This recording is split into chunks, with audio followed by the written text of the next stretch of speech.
আচ্ছা দুবলা, ব্যাংকক থেকে ফেরার পরে তুই সবার কথাই করছিস, কিন্তু একজনের কথা একদম করছিস না। কার কথা দোস্ত?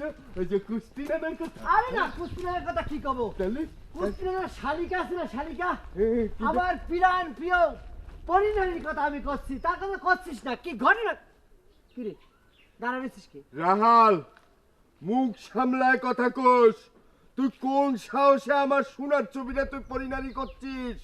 তোরে আজকে আমি খুনি করে দেবো। আর কোনোদিন কবি মাত্রা মাত্রা হ্যাঁ দেখি শোন। হ্যাঁ কি সবকিছু ঘুরতেছে কেমন জানি, ওর বাবা এত শক্তি হয়েছে তোর।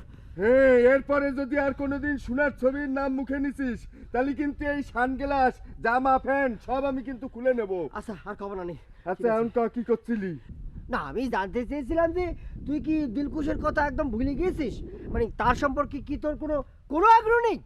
প্লিজ প্লিজ রাহাল, দিলখুশরে নিয়ে আমার আগ্রহ আছে কি না আছে সেটা আমি বুঝবো।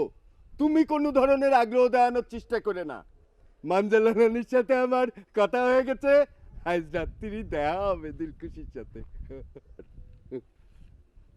না ঠিক আছে, অসুবিধা নেই, তো দেখা হোক।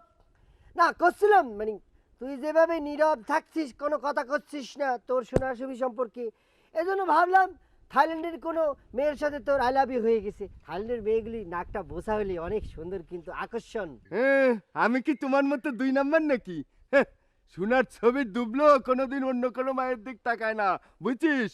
ব্যাংককে কত মাইয়া আমার সামনে দিয়ে হাইটে গেছে, একবারও দেখিনি। তুই হলি তো পাগল হয়ে যাচ্ছিস। হ্যাঁ, কইছি। হ্যাঁ, জানিস তুই নদীর পাড়ে ছোট ছোট কাপড় পরে কত মাইয়ে শুয়েতে, আমি যে একটা পুরুষ মানুষ সামনে দিয়ে গেছি কোনো খেয়ালই নেই। সত্যি করছিস? নির্লজ্জ বিয়ায়া। আমার না থাইল্যান্ডে কিরাম জানি জাতি ইচ্ছে করতেছে। চল আগে বদন কাকারে খুঁজেন। আচ্ছা, বদন কাকা কি আলু গুড্ডি উড়ানোর জন্য গাপাল খায়? না বদন কাকা কিরাম জানি হয়ে গেছে, দাড়ি টাড়ি রাইখে এক কাপড় পরে ঘুরে বেড়ায়, বুঝতে পারিস? আচ্ছা আচ্ছা।